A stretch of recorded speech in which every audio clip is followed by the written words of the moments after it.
¿Quién es nuestra protagonista oculta?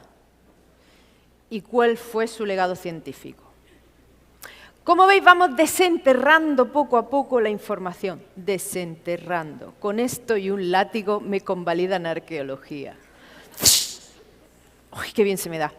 Bueno, nuestra siguiente divulgadora es doctora internacional en arqueología. Hay gente que está llegando tarde. A ver si se me sientan.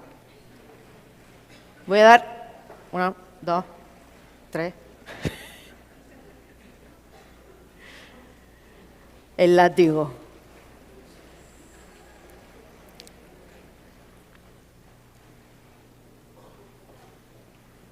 Bien, nuestra siguiente divulgadora es doctora internacional en arqueología. O sea, no solo es doctora internacional en arqueología.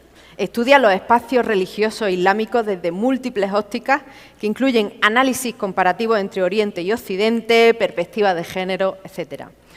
Una de sus líneas de trabajo fundamentales se centra en el estudio del urbanismo de la Córdoba islámica y su evolución a lo largo del tiempo. En la actualidad desarrolla su actividad investigadora en el área de arqueología de la Universidad de Córdoba gracias a un contrato postdoctoral Ramón y Cajal. Otro día hablamos de los contratos en investigación. Va a explicarnos en qué consiste ser arqueóloga y qué ve cuando hablamos de cuerpos.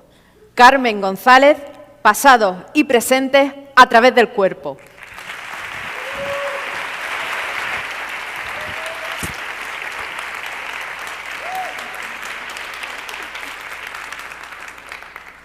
Arqueóloga, arqueólogo.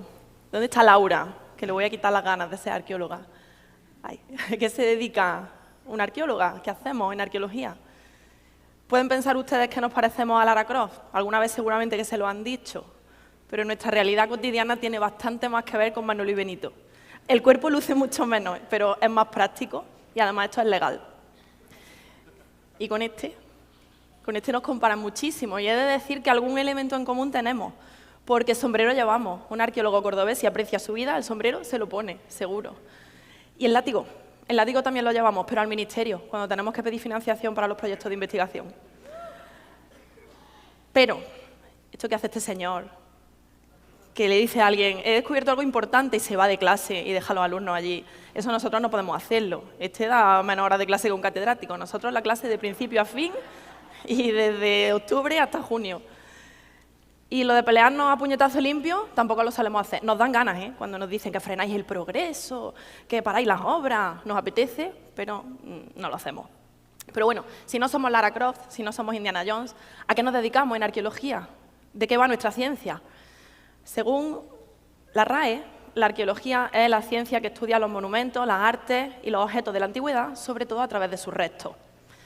No sé qué les parece esta definición, pero realmente está bastante incompleta, porque si se fijan, estamos poniendo el foco en el qué, cuando realmente la buena arqueología debe o debería poner el foco en quién, en las personas.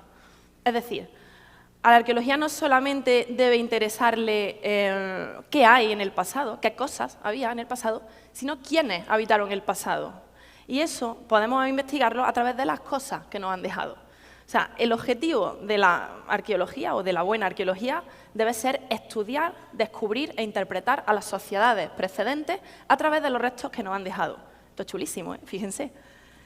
Claro, de aquí ustedes podrán deducir algunas cosas que igual les desilusionan un poco. Es que la arqueología no tiene nada que ver con dinosaurios. Lo que la arqueología puede aportar a los dinosaurios es lo que sabemos todos, que viven en el Valle Encantado, que los podemos clonar con el ADN de un mosquito, pero la arqueología hasta ahí puede leer, ¿no? Y la segunda cosa es que no nos dedicamos a buscar tesoros. El oro, la plata, los diamantes, eso se lo dejamos a piratas del Caribe, porque los tesoros de la arqueología son otros. Hemos dicho que la arqueología se preocupa de las sociedades que nos han precedido.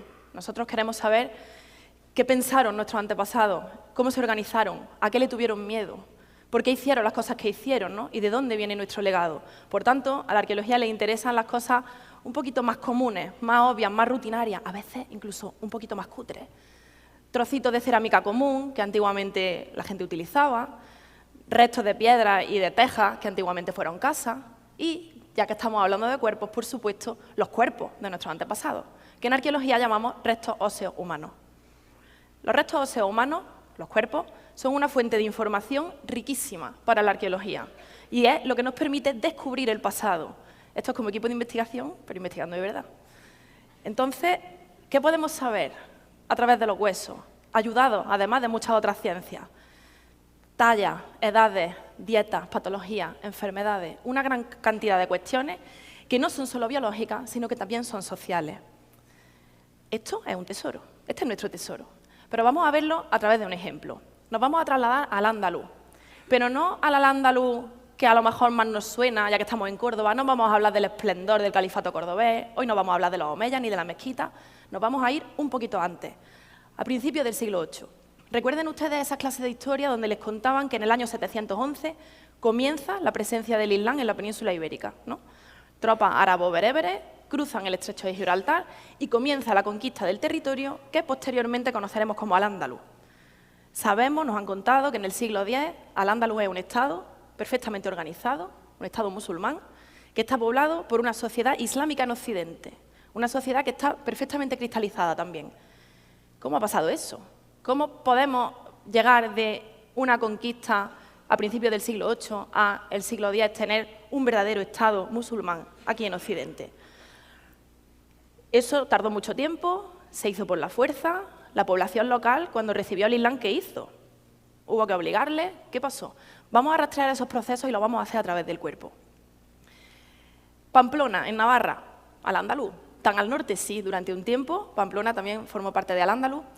Y en este lugar se documentó hace unos años un sector cementerial que se ha datado entre los siglos entre el año 715 y el año 770, es decir, muy poquito después de ese 711 en el que empezó la conquista. Los cuerpos que aparecen enterrados aquí se han interpretado como de población musulmana, porque siguen el rito musulmán para enterrarse. Esto es cuerpos directamente en la tierra, sin ataúd, sin ajuar y el cuerpo, o al menos la cara, ligeramente girado hacia el sureste, es decir, mirando hacia la Meca. Todos estos cuerpos, de antepasados nuestros musulmanes, no eran solo de hombres, eran también de mujeres y niños. Es decir, que no fue solamente un contingente de soldados que llegó desde el norte de África, sino que fueron familias completas que se instalaron aquí. Entre algunos de estos cuerpos aparecen algunas tumbas de mujeres en cuyos cráneos podemos ver esta alteración dental tan curiosa. Es una alteración dental cultural, es decir, que es intencional y consiste en limarse parcialmente las paletas y los incisivos, los dientes que se ven cuando hablamos y cuando sonreímos, y sabemos que a principios del siglo VIII esta práctica es típica del norte de África entre mujeres bereberes. Pero los marcadores de ADN y morfogenéticos nos dicen que las mujeres que están enterradas en este cementerio que hacen esto son navarras. Es decir, que los musulmanes que había enterrados aquí no eran todos extranjeros. Al mismo tiempo, no toda la población abraza el Islam. Sigue habiendo cristianos que se entierran a la manera cristiana, pero en sus ajuares incluyen estos anillos. Anillos con la Bismillah en árabe, que son anillos que han obtenido a través del contacto con ese grupo nuevo que acaba de llegar.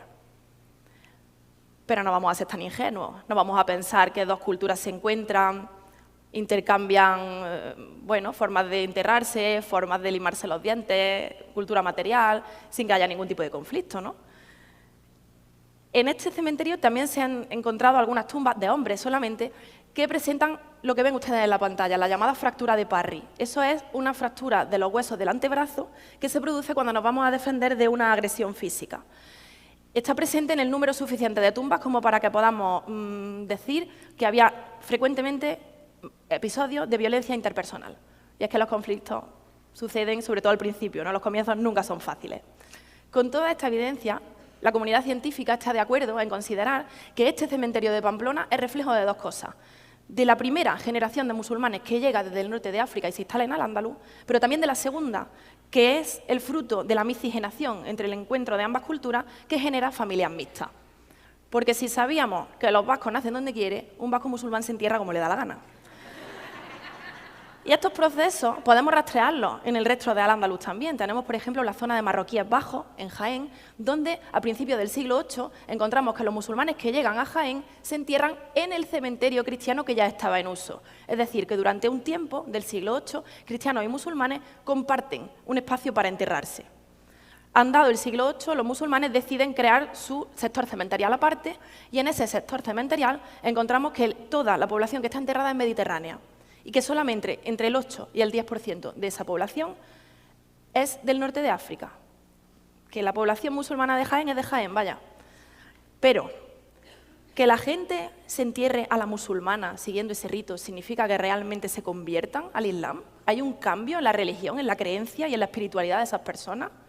Bueno, pues a esta pregunta han intentado responder algunos colegas en Écija que han estudiado un cementerio también de época temprana andalusí y han visto que en algunos de los individuos que se entierran aquí hay una alteración articular muy curiosa de la rodilla y del tobillo que podría responder a haber adoptado una nueva forma de rezar varias veces al día durante muchos años. Es decir, que hay gente que sí y hay gente que no.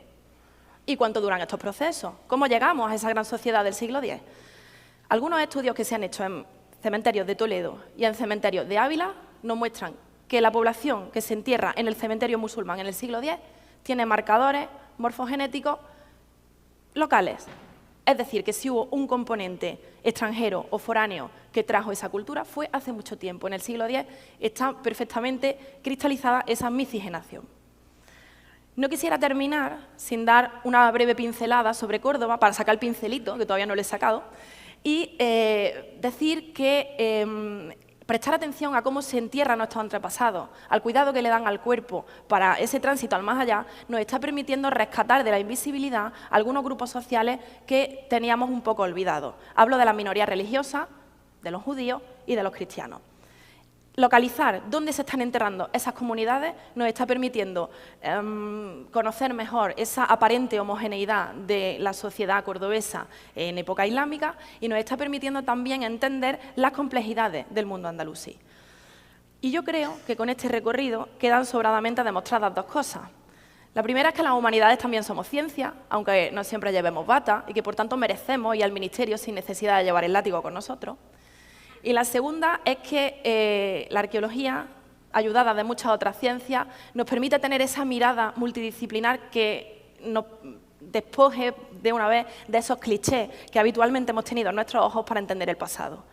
Gracias a esto, gracias al estudio de los cuerpos de nuestros antepasados, podemos llegar a entender la maravillosidad o el caleidoscopio del mundo andalusí, que fue multilingüístico, fue multiétnico, multirreligioso y multisocial. Lo más importante de todo esto no es todo lo que yo les estoy contando, sino que esto acaba de empezar. Estos estudios son realmente recientes.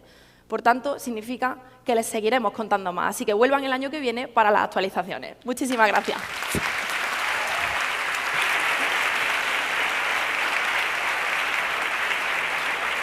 Gracias. Gracias.